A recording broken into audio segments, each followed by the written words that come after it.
네, 여러분 반갑습니다.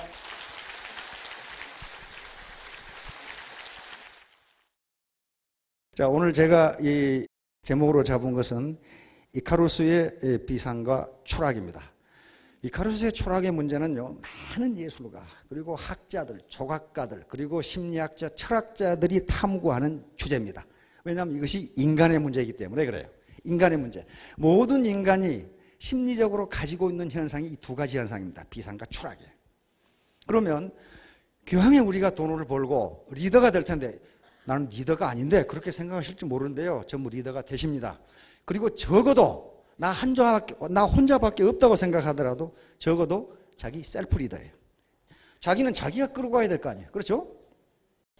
자기가 자기의 삶을 자기가 끌고 가는 이 셀프 리더가 되어야 된단 말이에요. 남의 말만 지금까지 남의 인생, 남의 말만 듣고 살았다면은 이제 내 자신 이 주체적 결정에 의해서 내 자신을 끌고 가야 되니까 전부 리더입니다. 그래서 리더가 되실 분들에게 어떻게 해야 되는가, 어떻게 해야 나락으로 떨어지지 않는가, 어떻게 해야 빈곤에서 탈출할 수 있는가 하는 얘기를 하도록 하겠습니다. 자, 성공.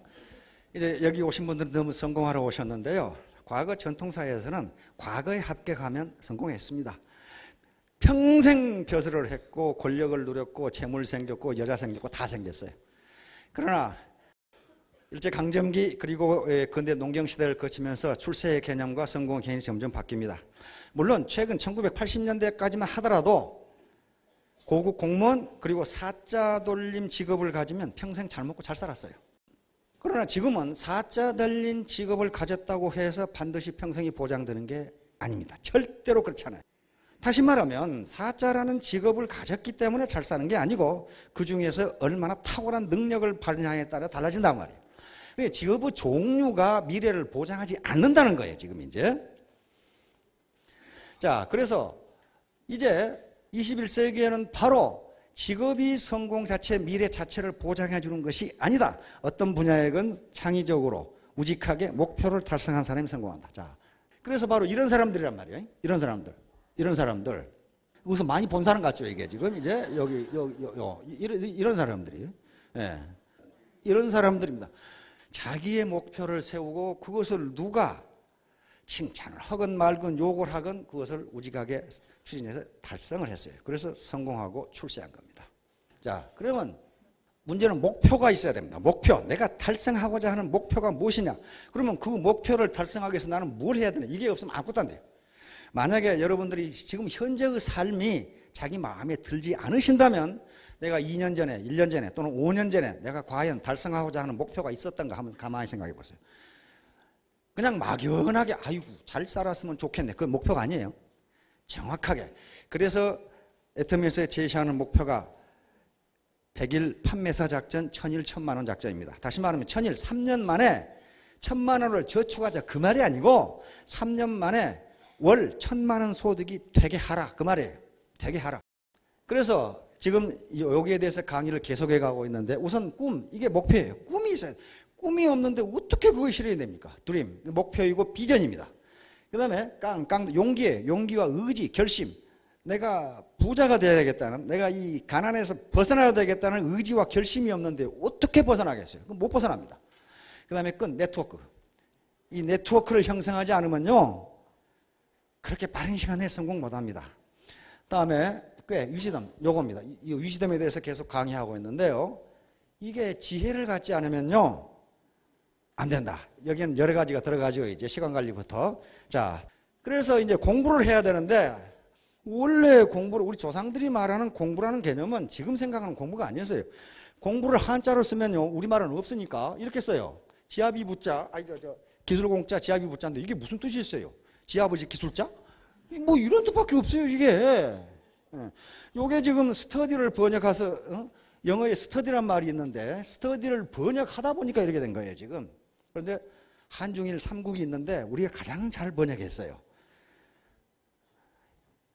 중국은 이걸 렌시, 이렇게 번역했다고 합니다. 렌시는 책을 읽다, 그 말이에요. 그러니까 현재 우리 사회에서 생각하는 공부가 딱 맞는 거예요, 책을 읽다. 그 다음에 일본은 뱅교라고.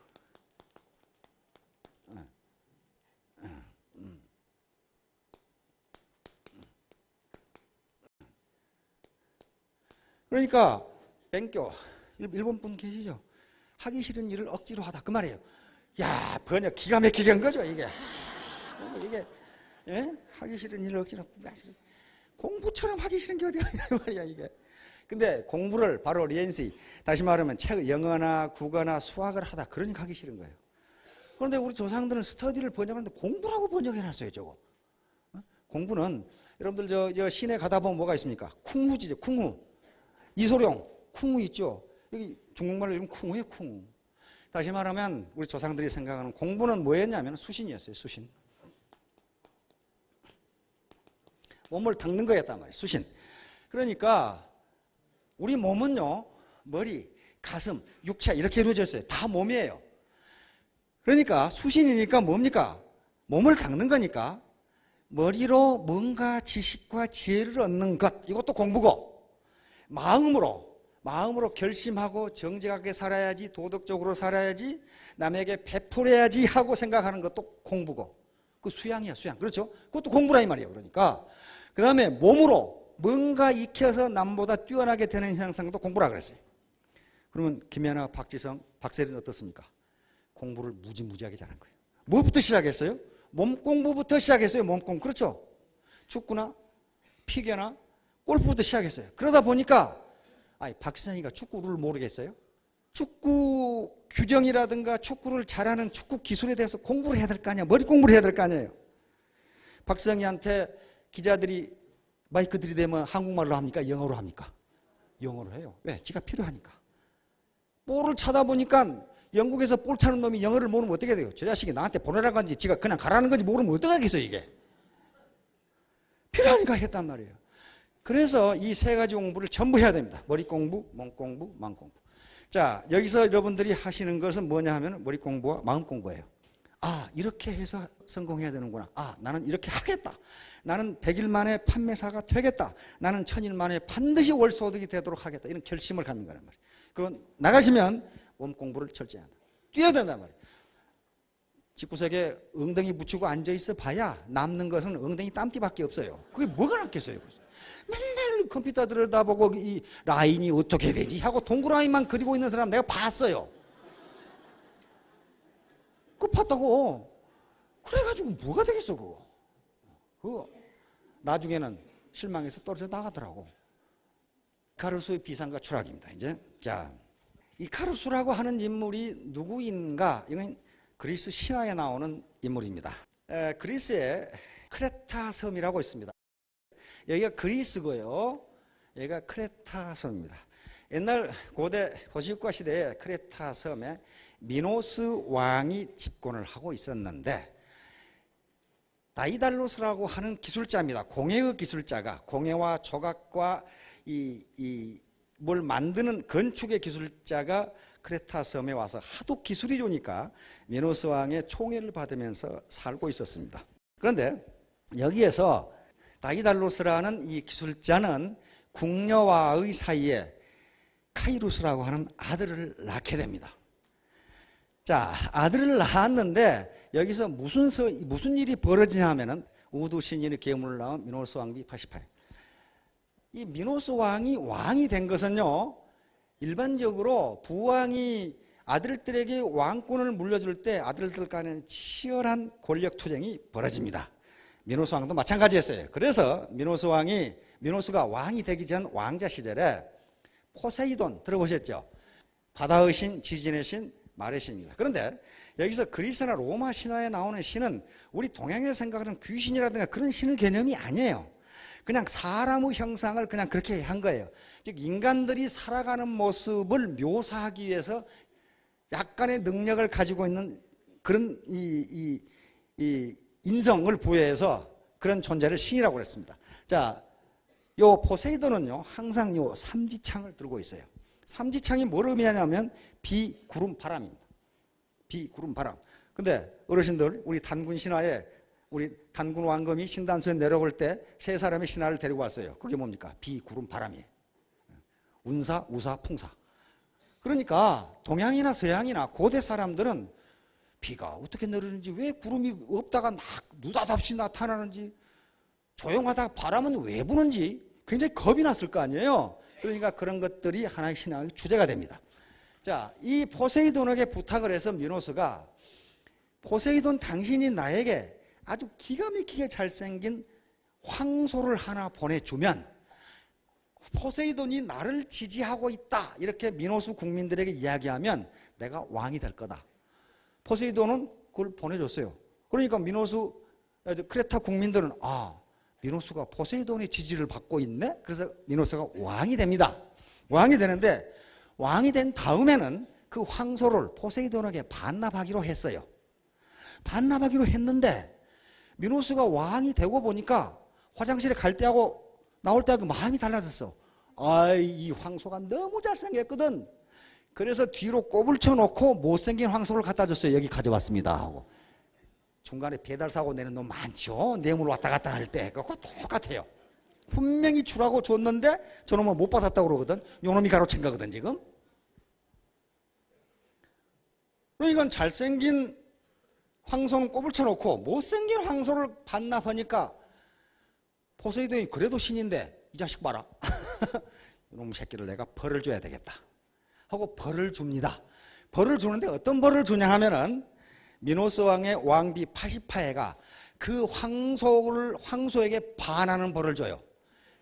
홀딱 반해버려. 그냥 왕비가 황소를 보고 그래가지고 저 황소하고 결혼했으면 좋겠다 이렇게 된 거야. 이제 이렇게 된 거야. 그게 바로 포세이돈의 지금 이 마법을 건 거야. 근데 파시파의 왕비의 눈에는 황소가 자기 연인으로 보이지만 황소 눈에는 그 뭘로 보여? 이거 아무것도 아니거든. 이거 아무것도 아니거든. 그래서 황소하고 어떻게 결혼을 할 수 있을까를 생각하다가 다이달로스, 조각을 기가 막히게 하는 다이달로스에게 아주 기가 막힌 암소를 하나 만들어 달라고 그랬어요. 나무로. 겉으로 보기에는 완전히 암소야. 그래서 마치 트로이의 목마처럼 그 암소 속에 파시파의 왕비가 들어가서 그 황소와 관계를 해서 아들을 낳습니다. 그게 미노타우로스라는 아들이에요. 자, 요게 암소입니다. 지금 암소를, 요게 파시파의 왕비예요. 이건 엄청나게 많은 의미를 내포하고 있고 이것이 예술의 주제가 되기 때문에 그림입니다. 이게 다이달로스입니다. 이렇게 줘요. 자, 근데 미노타우로스는 그러니까 어떻게 되겠어요? 왕비가 황소하고 관계를 해서 낳았으니까 머리는 황소이고 밑에는 사람이에요. 요걸 파시파의 왕비가 어려서 길렀는데 점점 갈수록 포악해져. 그래서 미노스 왕이 다이달로스에게 한 번 들어가면 나올 수 없는 미로를 만들라고 그랬어요. 미로. 이게 라비린토스라고 하는 미로입니다. 라비린토스. 자, 파시파의 왕비고 미노타우로스입니다. 머리는 황소이고 이 몸은 사람이에요. 요걸 낳은 거예요 지금. 어려서 이렇게 길렀는데 점점 포악해져서 기를 수가 없으니까 라비린토스, 즉 미로에다 가둬버립니다. 여기 가두면 못 나오게 만들어 놓은 거예요. 이제 이것을 다이달로스가 만들어줍니다. 여기 가둬버렸어요. 자, 그런데 미노스 왕이 그 당시 아테네에서 올림픽이라는 게 있었죠. 자기 아들이 아테네 체육 경기를 갔다가 거기서 피살당해버려. 그래서 미노스 왕이 뿔따구가 나가지고 군대를 이끌고 아테네를 침공합니다. 아테네에서는 평화의 조건으로 미노타우로스에게 9년에 한 번씩 총각 7명, 처녀 7명을 제물로 바치기로 했어요. 그러면 이놈이 잡아먹죠, 이제. 근데 2번까지 그렇게 보내다가 3번째 보낼 때 아테네의 영웅 테세우스가 나타납니다. 아테네의 왕자입니다. 테세우스가 제물로 위장을 해가지고 크레타로 갑니다. 그런데 그때 꼭 말썽을 피우는 게 공주야. 꼭 공주야. 미노스 왕의 크레타, 미노스 왕의 공주인 아리아드네가 테세우스를 보고 금방 홀딱 반해버려 그냥. 그래가지고 미노타우로스를 죽일 수 있는 칼과 자기가 짠 붉은 실을 줍니다. 붉은 실은 왜 필요하겠어요? 미로기 때문에 들어갈 때 몸에 묻고 들어가서 나올 때 그 줄을 따라 나오면 나올 수가 있어요. 그래서 이것이 테세우스고 소고 몸 여기죠. 테세우스가 미로에 들어가서 라비린토스에 들어가서 미노타우로스를 척살하는 장면입니다. 이런 조각과 그림이 무지무지하게 많습니다. 자, 이렇게 미노타우로스를 척살하고 테세우스는 시를 따라서 나와서 아리아드네 공주와 그 다음에 희생물들을 데리고 크레타 섬을 탈출합니다. 자, 그런데 크레타 섬을 탈출하는데 중간에 낙소스라는 섬에 들어가게 됩니다.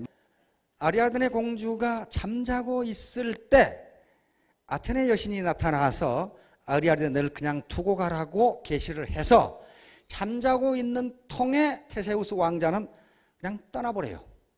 떠나버립니다. 그런데 그 낙소스 섬에 자주 들리는 요게 누구냐면 디오니소스입니다. 로마 신화에서는 바카스예요. 바카스. 요게 와서 디오니소스가 보니까 이 아리아드네 공주가 너무 이쁘거든. 그래서 둘이 결혼을 합니다. 이때 요 디오니소스가 선물로, 결혼 선물로 왕관을 주는데 아리아드네 공주가 죽고 나서 그 왕관이 아리아드네 공주의 영혼을 데리고 하늘에 별자리가 된, 별 그려놨죠. 예, 이게 아리아드네 별자리입니다. 예, 북쪽 왕관자리. 자, 현대적 모던 버전 아테나 여신입니다. 이게 이지스 방패입니다. 방패. 이게 오스트리아, 이게 의사당 같은데요. 오스트리아 국기가 보이니까 이게 아테나 여신상입니다. 왜 여기다 세워놨냐면요. 이게 지혜와 전쟁과 기술의 여신입니다. 근데 지혜와 전쟁이 무슨 관계가 있는가? 밀접한 관계가 있어요. 전쟁은요, 지혜가 없으면 이기지 못합니다. 그래서 지혜와 전쟁의 여신이에요. 여기다 나라를 수호하는 의미로 이렇게 지금 상징적으로 만들어 놓은 거죠. 그래서 아테나가 나오니까 이게 아테나입니다. 그러니까 우리가 생각하는 신 그런 개념이 아니에요. 사람 개념입니다. 아테나고 요 헤라입니다. 헤라는 제우스의 부인입니다. 요건 아프로디테입니다. 아프로디테는 로마 신화로는 비너스가 됩니다. 미의 여신이 아프로디테예요.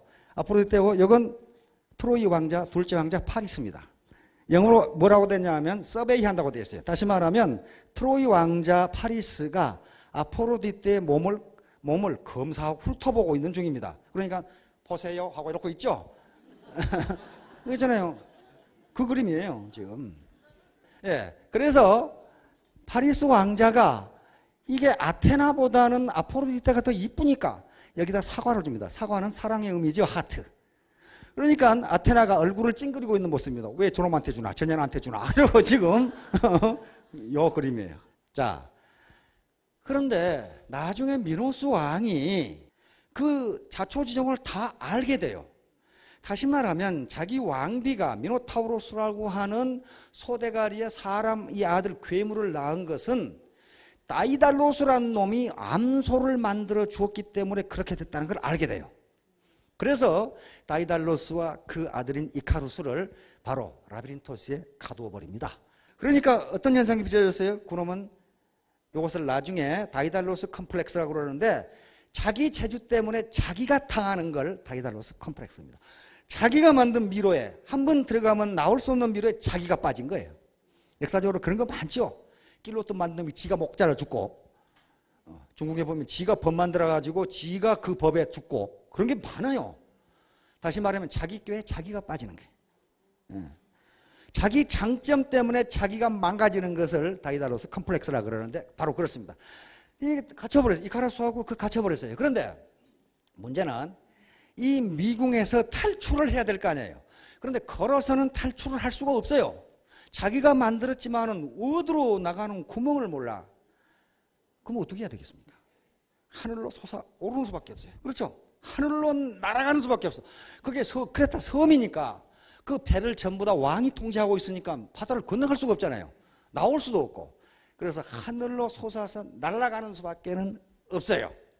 이게 다이달로스고 이게 이카루스예요. 아들 이카루스, 다이달로스. 다이달로스는 하늘에서 섬이니까 새들이 날아다니겠죠. 이 라비린토스 미로 위로 떨어지는 날개를 수년간 수집해서 날개를 만듭니다. 날개 깃을 가지고. 그래서 이렇게 지금 이카루스고 다이달로스입니다.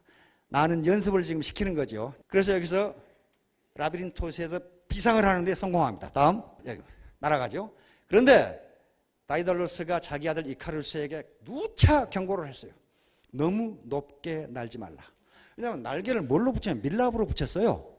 왁스, 밀랍으로 붙였기 때문에 너무 높이 날면 태양열 때문에 밀랍이 녹아서 떨어져 죽는다. 너무 높이 날지 말라. 바다 밑에 너무 낮게도 날지 말라. 너무 낮으면 습기 때문에 날개가 무거워서 날지 못한다. 그러니까 일정한 높이로 계속 날아가라. 이렇게 아주 귀에 못이 박히도록 얘기를 했는데 이카루스는 하늘로 비상을 하니까 아이고 더 높이 더 높이 더 높이 계속 올라가서 태양가까지 올라가 버리죠. 자, 그래서 날개가 녹아서 떨어집니다. 이게 이카루스의 추락이에요. 떨어지죠. 이카루스의 추락이에요. 자, 이카루스의 비상과 추락은요, 많은 철학자, 심리학자, 화가, 예술가들의 또 시인이라든가 소설가, 희곡의 주제가 됩니다. 인간의 욕망이에요. 날개를 달면 한없이 올라가고자 하는데 그러다가 어느 날 그냥 갑자기 처박혀요. 네. 이게 아주 가장 유명한 그림 중에 하나입니다. 이게 이카루스의 추락인데 이카루스가 어디 있는지 한번 보세요. 잘 안 보여. 그렇죠? 안 보이는데 잘 보면 보여요. 여기요. 여기 팔만 하나 보이네. 여기 팔. 머리도 없고 팔만 하나. 나중에 자세히 보면 이쪽에 발도 2개 나와 있어요. 자, 그런데요. 여기서 밥 깔고 있죠. 밥 깔고 있는데 이 자식이 빠져 죽든 말든 아무 관심이 없어요. 이 사람은 양치고 있는데 이놈이 사람 살리라고 고함을 지는데 니가 놈이 빠져 죽고 말고 내가 무슨 상관이 있어? 더 한심한 사람은, 아니 한심한 아니라 무관심한 사람은 옆에 낚시질하고 있는데 여기 빠져 죽는데 낚시에만 관심이 없지 아무 관심이 없어. 빠져 죽는데.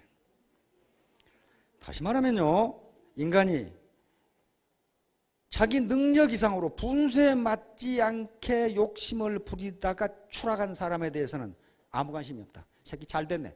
그렇게 생각한다. 지금 현재 우리 그 꼴 보고 있죠. 다시 말하면 너무 태양 가까이 올라가다가 왁스로 붙인 날개가 진짜 지 날개가 아닌데, 그게 떨어진 거예요. 자, 이카루스의 날개의 의미는 그래서 2가지가 있어요. 여러분들에게 2가지를 다 제가 권장하려고 하는 것은요, 미궁, 라비린토스, 다시 말하면 빈곤, 나올 수 없는 미궁에서 빠져나오는 방법은요, 걸어 나오지 못합니다. 뛰어 올라야 돼요. 날아야 돼요. 비상해야 된다고. 비상. 날라서 플라이트. 날아야 돼요. 날아야 됩니다. 그렇지 않고는 그게 나올 수가 없어요. 지금 평생 뼈 빠지게 집에서 일하시고 구멍가게 하시고 취직해서 뭐하고 방판하시고 그런 분들 계실 거예요. 어떻게 빈곤에서 탈출하셨습니까? 그렇게 탈출 못해요. 날아올라야 됩니다. 그런데 이게 지금 그래서 이카루스의 날개라고 할 때는요, 심리학자들이 어떤 동경, 호기심, 꿈, 도전 정신을 의미하기도 합니다. 그냥 앉아 뛰어오르라는 거예요. 그러나 과욕은 금물이라는 걸 또 가르쳐 줍니다. 그렇게 튀어오르되 그게 왁스로 붙인 날개니까 너무 태양 가까이 올라가려고 하지 마라.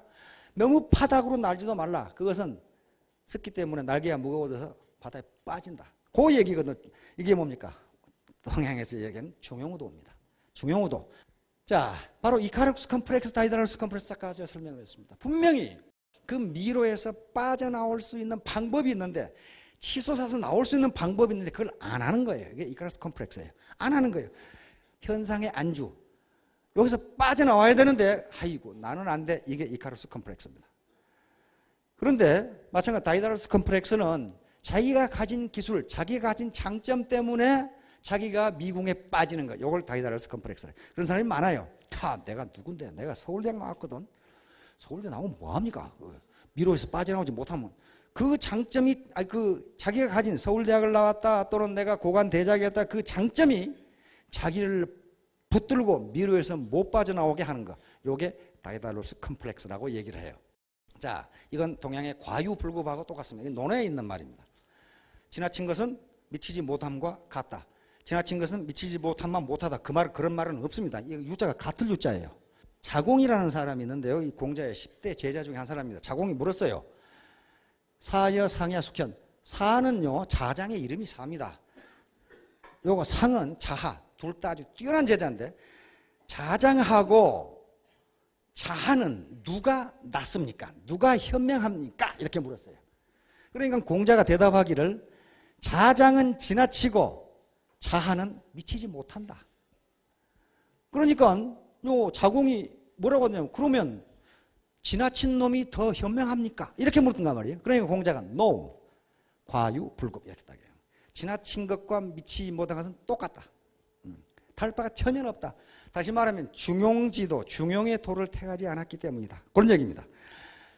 자, 애터미 사업에서도 과유불급이 진리다.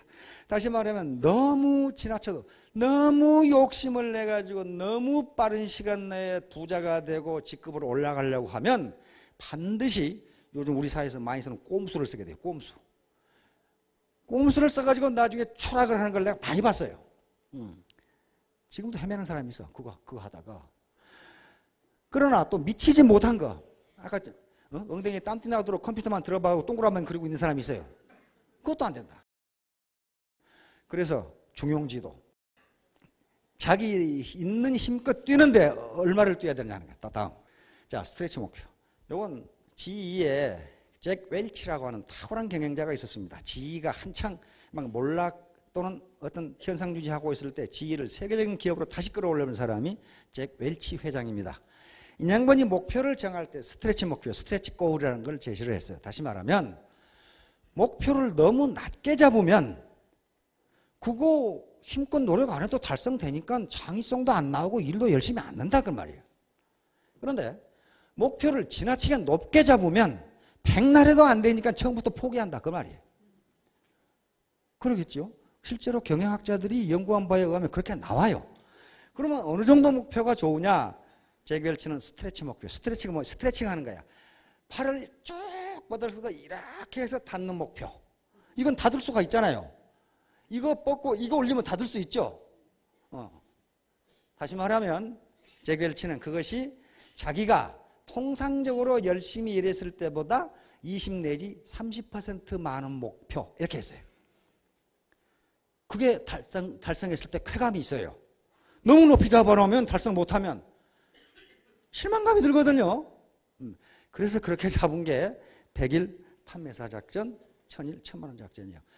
여기 있는 사람들은요 1000일 1000만 원이 아니에요. 1000일 2천만 원, 3천만 원, 5천만 원까지 한 사람이 있어요. 그런데 그것은 뭐 재수가 굉장히 좋았다고 뭐 생각합시다.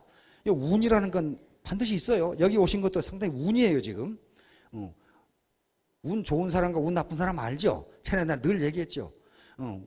재수 없는 놈은 뒤로 넘어져도 코가 깨지고 재수 좋은 놈은 쇠똥에 미끄러져도 이쁜이 치마 밑으로 넘어진다고.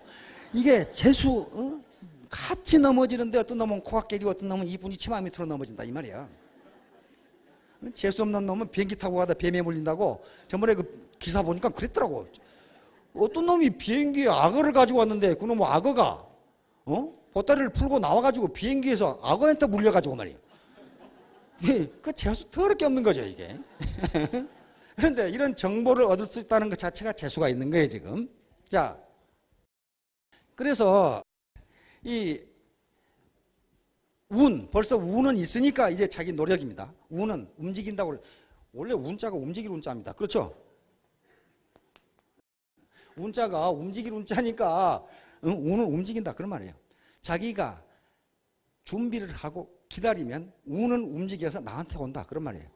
주역에서도 그런 식으로 해석을 합니다. 그러니까 운은 가만히 있는데 오더라 그런 건 없어요. 그런 건 없어요. 그것은 마치 감나무 밑에 입 벌리고 있어서 홍시가 떨어져라 하고 떨어지는 게 똑같아요. 홍시가 있으면 올라가서 따먹으면 되는데 왜 그 입 벌리고 앉아 누워있냐 말이에요. 자, 그런데 이 중용의 문제는요, 아리스토텔레스 모르시면 거의 없을 거예요. 중용의 덕과 행복. 양반 아까 그림에서 이렇게 인간 세상을 가리키고 있는데 인간이 행복하게 사는 것이 무엇이냐는 건 굉장히 많이 이야기했습니다. 다시 말하면 중용의 덕을 지키는 게 행복을 가져다 준다. 지금 그런 얘기예요. 그러면 충동과 감정을 억제하고 이성에 따른 행동. 이 말이 무슨 말이냐면요. 우리 용기라는 덕목이 있습니다. 용기. 이것은 우리가 항상 상당히 긍정적으로 평가하는 덕목이에요. 용기, 카리지. 그런데 아리스토텔레스가 뭐라고 설명하냐 하면은 용기가 지나치면 만용이 되고 용기가 부족하면 비겁이 된다. 용기는 만용과 비겁의 중용을 지킬 때 있는 것이다. 그런 말이에요. 전략이 있습니다. 전략이라는 것은 좋은 것인데 전략이 지나치면 인색이 되고 전략이 부족하면 낭비가 된다. 그러므로 전략은 중용을 지켰을 때 나오는 것이다. 이런 얘기예요 지금. 그랬을 때 인간은 행복해진다. 그렇죠? 행복해진다. 긍지가 있어요. 긍지는 좋은 것으로, 프라이드죠. 긍지는 좋은 것인데, 긍지가 지나치면 자만이 되고, 그렇죠? 긍지가 부족하면 굴욕이 된다. 이런 식으로 되는 거예요. 그러니까, 아리스토텔레스가 그 책에서 이렇게 써놨어요. 그래서 중용, 제비하고, 그래서 유명한 말을 합니다. 제비 한 마리가 왔다고 봄이 오는 것은 아니다. 하루 중용을 실천했다고 인생이 행복해지는 것은 아니다. 날마다 중용우덕을 실천을 해서 그것이 몸에 배어서 스스로 자기가 생각지도 않은데 중용우덕을 행할 때 인간은 행복해진다. 그게 중용우도예요. 서양에서 말하는. 그 동양에서 말하는 거 비슷하죠. 자, 그래서 중용우덕과 사회는 뭐냐면요.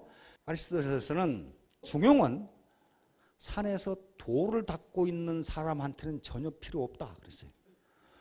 왜냐하면 산에서 돌을 닦고 혼자 사는데 그놈이 오줌을 아무거나 싸건 나무에다 주먹질을 하고 무슨 상관이 있어요. 인간 세상하고. 그러므로 중용은 사회를 이루고 더불어 살아가는 사람들에게 필요하다. 그렇죠? 왜? 내 행동이 다른 사람에게 영향을 주니까. 그래서 그 유명한 인간은 사회적 동물이다. 그 당시 사회라는 게 도시국가니까 인간은 정치적 동물이다. 그 말이에요. 그러니까 여기에서 중용우 덕을 실천하면서 사는 게 모든 사람의 행복을 가져온다. 그러므로 국가, 사회, 조직은 어떤 특정인의 것이 아니고 모든 사람의 행복을 위해서 존재한다. 그런 얘기를 한 거예요. 그러니까 애터미는 어떻습니까? 어떤 특정인의 돈벌이를 위해서 존재하는 것이 아니고 모든 사람이 골고루 행복하게 살기 위해서 존재한다. 그렇게 생각하시면 돼요. 이게 중용우 덕이에요. 자, 이게 아리스토텔레스입니다. 자, 이 그림은요, 미켈란젤로 라파엘 아시죠? 르네상스 최고 작품의 작품 중에 하나로 꼽는 작품인데 아직 저는 못 봤어요. 바티칸 궁전 벽화로 있답니다. 여기에 지금 아테네 학당입니다. 아테네 학당은요, 플라톤의 학교입니다. 이 학당을 아카데미라고 그랬어요. 그래서 지금 아카데미 그러면 대학을 의미합니다. 그런데 여기에 지금 플라톤과 아리스토텔레스가 걸어오고 있고 여기에 그 당시에 아테네의 현자들이 다 들어가 있어요. 여기 거지처럼 자빠져 있는 게 디오게네스라고 하는 철학자입니다. 그 통 속에 살았던 알렉산더 대왕이 이분에게 디오게네스 철학자에게 뭔가 배우기 위해서 내가 당신을 위해서 집도 없고 절도 없고 통 속에 사니까 몸장 독강 속에 산다고 말이. 알렉산더 대왕에서 내가 당신에게 해줄 게 뭐요? 그랬더니 좀 비켜달라고 그랬죠. 지금 햇빛을 쬐고 있는데 당신이 가리고 있지 않냐 그 말이에요 지금. 이게 디오게네스는 역시 자빠져 있죠. 자빠져 있죠. 여기 지금 대머리로 뭔가 열심히 기록하고 있고 여기서 가리키는 사람은 유크리트입니다. 기하학 원론선 유크리트고. 근데 이 앞에 뭐라고 써져 있냐면은 기하학을 모르는 자 이 문으로 들어오지 마라 그랬어요. 전 철학을 공부하는데 수학을 모르는 놈은 이 문으로 들어오지 마라. 다시 말하면 수학과 철학은 하나다. 그런 말이거든요, 지금. 그런데 요 그림을 확대한 게 요거예요. 요 플라톤, 아리스토텔레스. 여기 지금 희미하게 나오는데요. 플라톤의 손가락을 가만히 보세요. 어디를 가리키고 있어요? 하늘을 가리키고 있어요. 형이상학, 이데아. 근본적인 진리가 무엇이냐? 하늘을 가리키고 있죠. 그리고 자기가 쓴 책입니다. 철학책인데요. 이걸 어떻게 들고 있어요? 수직으로 들고 있습니다. 하늘을 가리키도록 수직으로 들고 있어요. 라파엘의 그림이에요. 자, 이건 아리스토텔레스입니다. 아리스토텔레스 손은 어디 있어요? 세상을 가리키고 있습니다. 세상 행복, 아름다운 자연. 이렇게 하고 있죠. 자기가 쓴 윤리학이라는 책을 수평으로 들고 있어요. 이렇게. 세상입니다. 이 세상 사람들의 행복. 플라톤은 근본적인 진리, 이데아, 형이상학. 자, 이건 아리스토텔레스가 알렉산더를 가리키고 있는 모습입니다. 알렉산더 대왕의 스승이 아리스토텔레스입니다. 역사상 가장 위대한 전략가로 치는 게 알렉산더 대왕인데 22살의 왕이 돼서 32살에 죽었습니다. 10년간 한 일은 전쟁밖에 없어요. 인도에 갔다 오다 말라리아 걸려 죽었어요. 그런데 어떻게 그렇게 위대한 왕이 될 수 있었느냐? 처음부터 왕자 시대는 개망난이었답니다. 자기 기분 나쁜 놈 다 찔러 죽이고 엉망진창이었는데 그래서 부왕인 필립 왕이 아리스토텔레스에게 교육을 의뢰했어요. 아리스토텔레스가 뭘 가르쳐요? 전략을 가르쳤어요? 천만의 말씀입니다. 바로 호머의 일리아드, 오디세이와 일리아드 시를 가르쳤어요. 거기서 고대 영웅들이 어떤 인품과 도덕성을 가지고 있었는가? 시는 어떤 것인가? 아리스토텔레스의 시학은 유명하죠. 시는 어떤 것인가? 그러니까 거기서 사람이 돼서 세계 최고의 전략가가 되어버리는 게 알렉산더 대왕이에요. 자, 호가호이. 이것은 이제 서양화로 갔으니까 동양으로 다시 돌아와야 되겠죠. 여우가 호랑이의 이세를 빌린다 그 말이에요. 어르신들 아시죠? 호가호이한다. 자식 호가호이한다. 요건 전국책이라는 책에 나오는 이야기입니다. 여기에 무슨 얘기가 나오냐 하면요. 그 초나라, 전국시대는 나라가 다 망하고 7개가 남는데 초나라에 소왕이라는 사람이 있는데 초나라가 굉장히 강했어요. 근데 그 제상이 소해율이라는 제상인데 어느 날 소왕이 신하들을 모아놓고 북방 6개국이 소해율을 무서워한다는데 그게 사실인가? 이렇게 물어봤어요. 자기 제상이거든요. 다른 신하들이 아무 대답을 못하는데 강일 또는 강을이라고 하는 신하가 나타나서 그렇지 않습니다 라고 대답을 하는 거야. 뭐냐면 강일은 항상 헐뜯는 놈이 있죠. 남이 잘 때는 꼴을 못 본 놈이 있어요. 근데 역사적으로 보면요, 남 잘 때는 꼴 못 보는 놈은 지 잘 되는 꼴을 보여준 적이 없어요. 그거 명심하기 바랍니다. 지 잘 때는 꼴 좀 보여주면 좋은데 그거 못 보여줘. 그러니까 나무 잘 되는 꼴을 볼 수 있어야 됩니다. 소해율이 그렇지 않습니다. 아니 저 강을이 안 그래도 평소에 소해율이 너무 똑똑하고 잘 나가서 저 새끼를 헐뜯어야 할 시기가 언제 헐뜯을꼬 했는데 기회가 온 거예요. 그래서 소해율을 그렇게 무서워하는가? 그러니까 아닙니다. 소해율을 무서워하는 게 아니라 대왕과 대왕의 100만 대군을 무서워합니다. 그것은 마치 옛날에 호랑이는 백수의 왕으로 모든 짐승을 잡아먹는데 어느 날 여우를 잡아먹으려고 여우를 잡았습니다. 그런데 여우가 한 말이 나는 천재께서, 천재는 하느님이죠. 천재께서 백수의 우두머리로 내려보냈는데 얼마 전에 당신이 나를 잡아먹으면 천재의 명을 어긴 것으로 천벌을 받을 것이다 그랬어요. 그런데 호랑이가 쉽게 거짓말하는 것 같거든. 당신이 내 말을 못 믿겠거든. 내가 앞장서서 갈 테니까 당신이 내 뒤에 바짝 따라오라. 그러면 모든 짐승들이 나를 보자마자 도망갈 것이다. 그래서 따라가 봤어요. 따라가니까 정말 보자마자 다 도망가요. 근데 사실은 짐승들이 보고 도망간 건 뒤에 호랑이 때문에 도망가서. 근데 여우가 보세요. 나를 보자마자 도망가잖아요. 둔한 호랑이는 그런가 보다. 그렇게 생각해. 이게 호가호이예요. 그러니까 호가호이는 어떤 권력자의 권력을 빙자해서 자기 권력을 휘두르는 겁니다. 요놈 보고 놀래 도망갔는데 저 보고 놀래 도망갔다고 지금 이렇게. 요거예요. 이렇게 다 도망가면 이놈 보고 도망가는 건데 이렇게 된 거란 말이에요. 그러니까 어떤 권력자의 빌붙어서 자기의 이권과 돈을 챙기는 사람을 호가호이한다 이렇게 나쁜 뜻으로 이야기합니다. 지금 줄줄이 감옥에 가고 있는 사람들이 호가호이한 사람들이요. 거기가 그렇게 권력이 있는 자리, 돈이 있는 자리가 아니에요. 근데 뒷배경 호랑이니 요걸 빙자해서 내 그러다가 폐가 망신하는 놈 많이 봤어요. 자, 그렇듯이 다른 원천으로 쓸 수가 있습니다. 다시 말하면 권력의 원천이 어디냐 하는 거예요. 권력의 원천이 어디냐? 내가 똑똑해서 돈 벌고 성공한다고 생각하지 말라는 거예요. 뒤에 어떤 파워가 있기 때문에 내가 이 파워를 발휘할 수가, 권력을 행사할 수가 있다. 지금 그런 얘기예요. 여기에 리더들이 있고 중간 리더들이 있는데 리더들이 권력을 행사해서 이 사람들을 뜻대로 부립니다. 권력은요, 원래 학문 용어로 꼭 정치 권력만을 의미하는 것이 아니고 권력은 뭘 권력이라고 하면요, 내가 원하는 대로 상대방을 행동하게 하거나 내가 원하지 않는 행동을 상대방이 못하게 하는 능력, 이걸 권력이라고 그래요. 리더는 그 능력 가지고 있죠. 집에서 제일 권력 있는 사람은 아버지예요. 왜? 아들이 뭐 하려고 하면 하지 마 임마.